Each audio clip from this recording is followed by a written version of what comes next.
안녕하세요. 크립토TV입니다. 오늘은 글로벌 펀드 매니저 다수가 바라보는 현재 최대의 악재와 또 그에 대한 제 생각을 말씀드려 보겠습니다. 2월 19일자 기준으로 비트코인은 공포 단계로 전환이 됐습니다. 그러니까 많은 분들이 호재는 그렇게 많다던데 왜 이렇게 안 오르느냐? 오늘 영상은 여기에 대한 답변이 될 수 있지 않을까 생각이 드는데요. 일단 공포엔 탐욕 지수가 비트코인의 경우조차 드디어 공포로 돌아왔네요. 그러니까 알트코인은 더 공포감이 배가 되지 않을까 생각이 들고요. 근데 우연찮게도 불과 지난달만 하더라도 또 극단적 탐욕 단계에 있었다. 근데 뭐 정말 며칠 만에 뭐 피어로 돌아서 버렸죠. 이런 걸 볼 때 비트코인조차도 참 변동성이 크구나. 뭐 새삼스럽게 느끼는 계기가 됐던 것 같습니다. 그러니까 둘 중에 하나가 나올 수 있겠죠. 아, 이제 끝났으니까 떠나라. 뭐 시즌 종료다. 또는 여전히 우리는 강세장 안에 있다. 나는 끄떡없다. 뭐 이런 분들도 계시겠죠. 아마 이제 떨어지니까 이런 분들이 많이 좀 생기지 않을까 생각이 들지만 개인적으로 저는 전자의 입장이기 때문에 여기에 대한 제 생각을 나눌 거고요. 혹시라도 이런 분들이 계신다. 저는 굳이 설득하고 싶은 마음이 없습니다. 저희 방송을 계속 보는 건 희망 고문이고 뭐 억지 춘향이니까 절대 뭐 그런 걸 하지 않으시면 된다. 판단하신 대로 본인의 소신껏 판단을 하시면 좋지 않을까 이런 생각이 듭니다. 일단은 현재 상황을 글로벌적으로 정확히 바라보는 게 중요한 것 같아서 오늘 2월 18일자로 나온 뱅크 오브 아메리카에서 나온 뭐 여러 서베이 결과가 있거든요. 특히나 글로벌 펀드 매니저들 다수에게 물어본 현재 상황. 그러니까 이분들이 세상을 바라보는 이 방식을 데이터를 제가 오늘 좀 많이 데이터로 좀 소개를 해드리려고 합니다. 현재 상황을 파악하기 위해서겠죠. 자, 첫 번째. 투자자들이 느끼는 감정이 얼마나 불리시한가, 그러니까 얼마나 지금 현재 상승장을 바라보고 베팅을 하고 있는가, 여기 뭐 기대 성장률이나 뭐 현금의 보유 수준이나 뭐 주식의 뭐 할당률 이런 걸 보고 판단을 했던 것 같아요. 근데 요거는 이제 주식 하시는 펀드 매니저들에게 물어본 거거든요. 그러나 놀랍게도 비트코인의 정점과 정확히 이분들의 불리시하게 느끼는 정도가 정점이 정확히 일치를 합니다. 자, 지금 25년에 들어섰죠. 그러니까 트럼프 2.0 나오고 뭐 지금 꽤나 높다는 듯이 뭐 이 데이터를 알려주려고 지금 데이터를 만들지 않았나 생각이 드는데 자, 25년이죠. 자, 빼기 4를 하면 21년도에도 꽤나 정점. 뭐 주식이지만 코인과 정확히 일치하죠. 그리고 또 빼기 4년을 하면 17년도 말에 또 정점이 한 번 왔네요. 그리고 또 빼기 4를 하면 13년도에도 역시 꽤나 불리시했었다. 참 신기하죠? 그러니까 이 이후로 뭐 둘 중에 하나겠죠. 아직 25년 끝나지 않았다. 더 올라갈 것인가? 아니면 이제 갈 만큼 갔다 떨어질 것인가? 뭐 각자 판단을 해주셔야 될 것 같아요. 이제는 이들이 바라보는 현금 수준, 그러니까 이들의 현금 비중을 나타내는 건데요. 놀랍게도 15년 이래 최하 수준으로, 그러니까 글로벌 펀드 매니저들의 현금이 바닥나 있다, 올인을 해 있다는 뜻으로 해석을 해주시면 좋을 것 같아요. 근데 이것도 참 놀라운, 저는 반대로 해야 된다 생각이 드는데, 여기 보시면 현금 수준이 가장 높은 부분 피크를 지금 나타낸 거죠. 근데 22년 10월 달, 아시겠지만 뭐 FTX 사태 전이잖아요. 코인, 주식, 부동산 다 빠져 있을 때 오히려 저는 이때 현금이 바닥나 있어야 된다 생각이 드는데 펀드 매니저들은 현금이 가장 많았네요. 그리고 또한 우연찮게도 코로나 팬데믹이 20년도 3월에 나오고 한 달 뒤에 많은 분들이 현금을 쌓았구나. 참 반대인 것 같죠? 그러나 현재 기준으로 보면 현금을 3.5%밖에 남기지 않고 96.5%를 주식에 특히 미국 주식이겠죠. 올인을 하고 있는 상황이다. 뭐 현재 상황은 이렇습니다. 이것 또 하나. 이거는 향후 1년 내에 얼마나 침체가 나타날 것인가를 이 매니저들에게 조사를 했는데 무려 82%나 되는 분들이 리세션 이런 거 없을 것이다. 향후 1년 내에 이렇게 응답을 했다고 합니다. 자, 반대로 보면요. 이렇게 삐쭉삐쭉 정점에 있는 구간에는 뭔가 위기가 올 것이다. 곧 침체 올 것이다. 이 비중이 높다는 건데요. 굉장히 또 반대의 경우로 자, 22년 11월 기억나시죠? 정확히 FTX 사태 터졌을 때 모두가 안 좋았을 때 침체가 올 것이다. 앞으로 올 것이다인데요. 글쎄요. 앞으로가 아니라 지금이 침체였다는 거죠. 또 20년도 4월 팬데믹하고 한 달 뒤에 침체가 올 것이다. 완전히 반대로 예측을 하고 있죠. 그러나 현재 25년 2월 달에는 침체가 안 온다에 많은 분들이 베팅을 하고 있다라고 합니다. 그리고 요거는 주식에 대해서 얼마나 과대평가됐는지를 나타내는 정도인데 미국의 주식이 워낙 우상향하는 주식이 이제 기울기를 나타내니까 대부분 이렇게 삐쭉빼쭉 하면서도 높게 유지를 하고 있지만 현재 25년 2월 달에도 굉장히 과대평가되고 있다라는 설문조사 결과가 있네요. 이제 마지막으로 이 자산들이 얼마나 사람들이 집중을 하고, 그러니까 크라우디드니까 얼마나 몰려 있는가, 이 펀드 매니저들이 뭘 좋아하는가, 거래를 하는가를 나타내겠죠. 근데 압도적인 비중으로 첫 번째가 바로 롱 매그니피센트 세븐, 그러니까 빅테크 주식들 있잖아요. 테슬라, 구글, 아마존, 애플 이런 주식에 상승에 베팅하는 분들이 아직도 압도적으로 높다. 근데 아시겠지만 올해 들어서 작년까지는 좋았지만 올해 들어서는 미국 주식의 상승률이 코스피뿐만 아니라 유럽뿐만 아니라 웬만한 나라에 보다 뒤처지는 결과를 갖고 있습니다. 그래서 56%가 아직도 여기에 있구나. 그리고 또 하나 좀 그나마 긍정적인 걸 찾아보자면 이분들 입장에서는 크립토의 상승에 베팅하는 비중이 아직 다행스럽게도 13%밖에 안 되네요. 그러니까 이 롱 크립토가 40%, 50% 이렇게 나오면 사실 굉장히 긴장을 해야 되지 않을까 생각이 드는데 아직 이분들 입장에서도 크립토라는 자산을 진지하게 받아들이지 않고 있구나. 요거는 좀 다행이지 않을까 조사 결과를 보면서 한번 생각을 해봤습니다. 여러 가지 자료를 보니까요. 버핏이 왜 그렇게 빨리 길게는 1년에서 2년 전부터 계속 팔고 있잖아요. 요게 조금은 이해가 될 수도 있다라는 생각이 드네요. 그러나 아직 멀었다. 이렇게 생각을 하실 수도 있고, 근데 워런 버핏은 워낙 덩치가 크니까 미리부터 준비를 해야 되는 것도 좀 이해가 되는 것 같아요. 이거 더 중요한 질문. 비록 오늘 본 게 지금 주식 데이터들이긴 한데, 이거잖아요. 핵심은 지금 강세장이라면서, 근데 왜 안 오르느냐? 왜 막혀 있느냐? 여기에 대한 이제 여러 가지 또 말씀을 드려보려고 합니다. 하락 이유를 딱 하나만 꼽아보자면 지금 트럼프 이후 전 세계가 불안하니까 이 내러티브가 전 세계 헤드라인을 계속 장식을 하고 있지 않나 생각이 듭니다. 앞서 뱅크 오브 아메리카 이제 서베이 결과를 좀만 더 보시고 말씀을 드려볼 텐데 요거는 상승 요인 25년도에 만약 오른다면 어떤 게 불리시하게 작용할 수 있느냐 역시 펀드 매니저들에게 물어보니까요. 꽤나 높은 비중으로 차이나가 엑셀레이터 밟을 것이다. 금리 인하를 한다든지 돈을 푼다든지 여기에 많은 분들이 상승에 베팅을 하고 있네요. 또는 AI로 인한 생산성, 페드가 금리 인하할 것이다. 전쟁이 종결될 것이다. 여러 가지가 있지만 결국은 글로벌 유동성이 차오르는 해다. 여기에 많은 분들이 또 베팅을 한 것 같아요. 자, 반대로 그럼 베어리시한 이유들 25년도가 하락이 온다면 어떤 이유 때문에 떨어질 것인가? 오늘의 핵심이긴 한데요.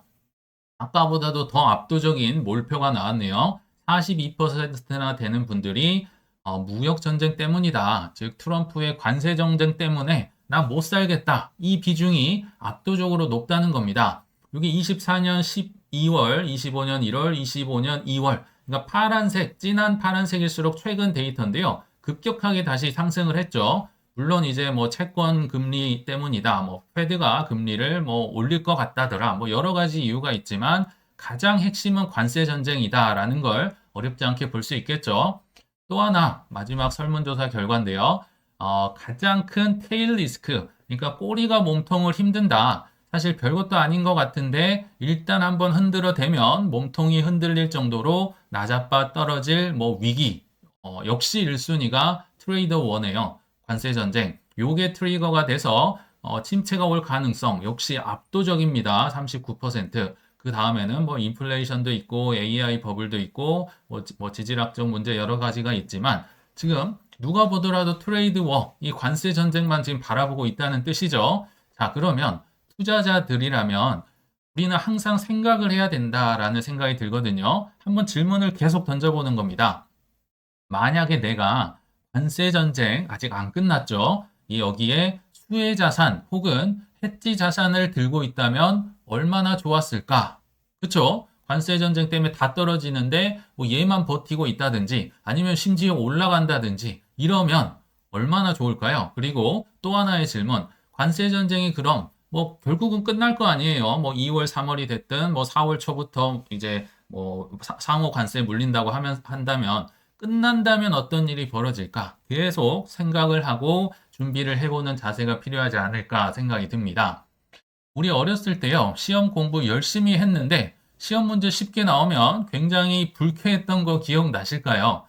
이렇듯이 어려운 시험이 나와야지만 수험서 구석구석을 본 사람이 빛이 납니다. 너무 쉽게 나오면요, 죄다 잘 봐버리기 때문에 뭐 이걸 뭐 잘 봤다고 할 수가 없는 상황이 돼버리는 거겠죠. 자, 지금 현재 상황이 약간 어려운 시험 문제가 나오지 않았나 생각이 들어서 말씀을 드린 거고요. 하나 예를 들어 보겠습니다.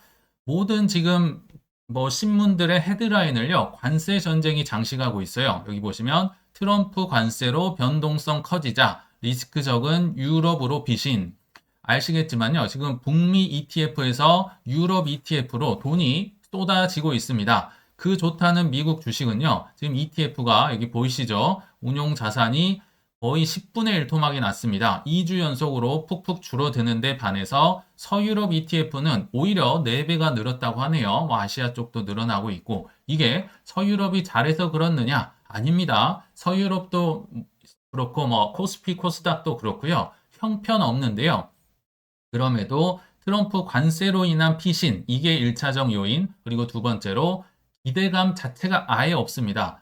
뭐 독일도 뭐 마이너스 역성장을 하는 판국에 뭐 유럽에 대한 기대 거의 없거든요. 제조업도 거의 몰락해 가고 있고 한국도 기대치가 없으니까 지금 떠날 사람은 다 떠나 있는 상황. 이게 호재일 수 있다는 겁니다. 그래서 팩트를 체크하면 글로벌 머니 부부가 일어나고 있다더라. 만약에 뭐 유럽이든 코스피든 들고 있었다면 어떤 상황이 벌어졌을까 한번 생각을 해보자는 거죠. 폭락 중에 심지어 덜 떨어진, 심지어 오른 자산을 들고 있다면 얼마나 좋았을까? 뭐 비슷한 자료 몇 개만 더 보시겠습니다. 역시 뭐 헤드라인을 정말 다 장식을 하고 있습니다. 트럼프의 불확실성에 수혜를 보는 자산. 우리 금값 너무 많이 올라서 이제 골드바 동나고 뭐 실버바도 동났다는 거 많이 들어보셨을 겁니다.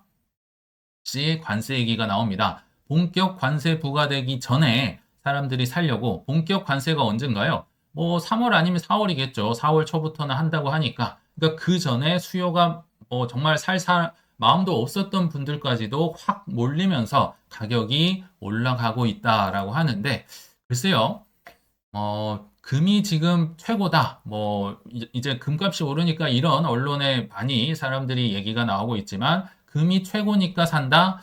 글쎄요, 저는 반대로 저라면은 팔고 떨어져 있는 코인을 사지 않을까 이런 생각이 들거든요.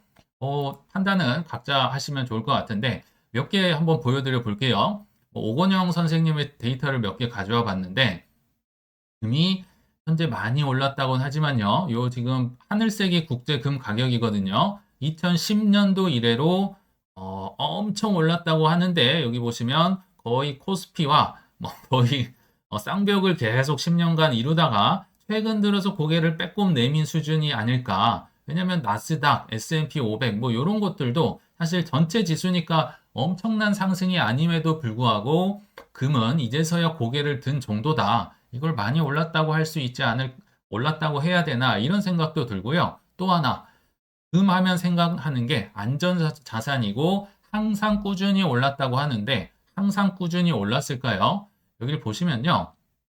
이게 금값이거든요. 한때 뭐 70년대 말 뭐 2차 오일 쇼크 터지면서 금값이 어마어마하게 상승을 했는데요. 이때 이래로 무려 30년 동안 본전을 차지 오지가 않았었습니다. 오히려 떨어지기만 하고 횡보만 하고 뭐 3년, 5년도 긴데 30년을 이렇게 가버리면요. 금을 꾸준히 올랐던 자산이라고 말할 수가 있을까요? 물론 최근 들어서 조금 올라 있긴 하지만 금조차도 꾸준히 올라가지 않는다. 뭐 이렇게까지 올랐다고 해서 좋아할 일이 아니다. 저는 이런 생각이 들더라고요. 하나만 마지막으로 보겠습니다. 미국 국채 올라타자. 역시 관세 전쟁의 안전자산. 지금 안전자산의 정의가 뭔지 잘 정확히 모르겠지만, 왜냐면 안전자산이라고 해도요, 코로나 팬데믹 때 보면 금값이든 국채든 뭐 죄다 떨어졌었거든요. 그걸 안전자산이라고 할 수 있을까 싶긴 하지만, 아무튼 일반적으로 안전자산이라고 여겨지는 이 뭐 국채나 금이 계속 인기를 얻고 있다고 합니다. 한 방에 뭐 100억 이상 투자라는 분들도 있고, 뭐 수익률이 높아졌다. 반대로 얘기하면 가격이 떨어졌다니까 뭐 장기 투자로 하기엔 저는 나쁘지 않다. 이런 생각이 들거든요. 자, 투자하는데 질문을 많이 던져보자고 했었잖아요. 만약에 관세 전쟁의 수혜 자산, 해지 자산을 내가 들고 있었다면 지금 어떻게 할 것인가? 굉장히 생각만 해도 행복한 일이겠죠. 그리고 또 하나, 관세 전쟁이 계속될까요? 아니면 뭐 조만간 끝날까요? 여기에 대해서도 뭐 논란이 있겠지만 저는 그렇게 많은 시간이 걸리지 않을 거라 생각이 들거든요. 어찌됐든 끝날 것이다. 그러면 끝나면 뭐 수혜자산이 반대로 좀 수익이 나쁠 수도 있고 안 좋았던 애가 올라갈 수도 있겠잖아요. 여기에 대한 한번 생각을 해보고 대비를 해보자는 겁니다. 그래서 궁극적으로 투자의 핵심 딱 질문을 하나로 요약을 한다면 성공적인 투자는요. 다들 돈이 없다고 할 때 나만 돈이 있어야 나만 벌 거 아니에요. 다 같이 잘 먹고 잘 사는 투자는 아쉽게도 있을 수가 없습니다. 다 같이 뭐 기분 좋고 다 같이 기분 뭐 번다 불가능하기 때문에 이 아까 어려운 시험 얘기했었죠. 돈이 없다고 할 때 나만 돈이 있어서 살 수 있게 되는 거 이게 저는 2%를 가른다 이런 생각이 들거든요. 그래서 처절한 실패를 겪어본 자가 정말 좋을 때 실패를 준비한다. 실패를 준비하는 거는 안 좋을 때는 준비를 할 수가 없습니다. 마치 보험 같은 거 사고 났을 때 들려면 굉장히 들기가 어렵잖아요. 이렇게 좋을 때만 여러 가지 준비가 가능한다는 점에서 볼 때 이제 또 언젠가 좋을 날이 오겠죠. 그때를 위해 한번 들어보시면 어떨까 생각이 드는데 제가 거짓말 보태면 한 100번 정도 얘기를 했던 문장인 것 같아요. 비트 이더는 최소 50% 이상 들고 갑시다. 그리고 각자의 알트코인은 많아야 한 종목의 5% 이내의 비중을 좀 넣는 게 좋겠다. 5%가 맥시멈이라는 겁니다. 3%, 뭐 2% 이렇게 작게 씨 뿌리듯이 투자해야 혹시 실패하더라도 하락을 하더라도 좀 뭐 물을 준다든지 대충 뭐 이렇게 대응을 할 수가 있겠죠. 그리고 현금 10%. 근데 아시는 분은 아시겠지만요. 제가 여기에 해지라는 단어를 넣은 건요. 뭐한 6개월 됐을까요? 얼마 되지 않았습니다. 제가 요거를 왜 넣는고 생각을 해보면요. 일단 이 자체도 정답이 아니에요. 저도 제가 생각할 때 최선이라고, 왜냐하면 미래를 예상할 수 없기 때문에 탄탄한 포트폴리오를 구축을 하려 하는데, 뭐, 제가 생각할 때 최선인데 정답이 아니니까 제가 볼 때 현금 10%로도 부족한 것 같더라고요. 그래서 나중에서야 해지라는 단어를 집어넣습니다. 제가 볼 때 해지는 뭐 여러 가지가 있겠죠. 앞서 얘기한 금도 있고, 뭐 채권도 있고, 유럽 주식도 있고, 뭐 코스피 코스닥도 있고, 예금도 있고 여러 개가 있는데, 저도 뭐 돈이 무한대로 있지는 않으니까 뭐 금이나 채권에는 투자를 하고 있지 않습니다. 그러나 제가 아는 선에서 계속 뭐 국내 주식 얘기하고 뭐 예금으로 묶어두면 좋다 이런 얘기는 드렸잖아요. 그게 약간은 이렇게 예기치 못한 하락이 왔을 때 대응을 할 수 있다. 현금이 있다. 돈이 있을 수 있다. 생각만 해도 행복하시죠? 실제로 저는 이제 뭐 이런 반도체 쪽, 뭐 삼성전자나 이런 쪽이랑 조선업 정도만 사실 생각했어요. 다른 건 잘 모릅니다. 뭐 한화가 이렇게 오를지, 뭐 건설주도 지금 오른다 하고 잘 몰라요. 저도 뭐 공부를 하는 입장인데 현재 코스피, 코스닥은 올라가는데 주식은 알트코인은 떨어지니까 심각하게 지금 주식을 좀 팔고 뭐 코인을 사는 걸 고려를 하고 있습니다. 아무튼 저도 부족하기 때문에 계속 시행착오를 겪으면서 이런 노란색 글씨를 붙였다. 이 얘기를 좀 드리고 싶었습니다. 이거는 정답이 아니라고 말씀드렸어요. 그래서 각자의 다른 정답이 있으시면 그에 맞게 포트폴리오를 구축을 하고 예기치 못한 하락이나 상승을 대비하시면 좋겠다. 이런 생각이 들거든요. 그래서 결국 투자자는요, 아직도 부족하기 때문에 그리고 평생 해야 되잖아요. 그러니까 조금씩 내가 실수하는 게 있고 잘못한 게 있으면 또 누가 잘하는 사람이 있으면 좀 보고 배울 수도 있고 나를 점점 업그레이드 해야 되지 않을까. 그래서 성공 투자가 아니라 성공 투자 확률을 조금씩 계속 높여가는 게 저는 좀 바람직한 투자자가 아닐까 이런 생각이 들었습니다. 그래서 결론에 왔는데요. 하락을 의미 있게 보낸 자가 성공 투자자가 될 확률이 저는 높아지지 않을까라고 생각이 듭니다. 특히 코인 투자에서 돈 버는 상위 2%는 상승할 때 만들어지는 게 아니라 예기치 못한 하락 기간을 그냥 보내는 게 아니라 의미 있게 보낸 자들이 저는 독차지할 수 있다라고 생각이 듭니다. 그래서 설사 하락 중에 할 수 있는 게 없으실지라도 내 부족한 점이 그동안 뭐였는지 다음 상승했을 땐 어떤 포트폴리오를 갖춰 나가야 할지 등을 뭐 잠깐이라도 좀 고민을 해보시는 시간 가지시면 어떨까 생각을 해보면서 이만 물러가겠습니다. 시청 감사합니다.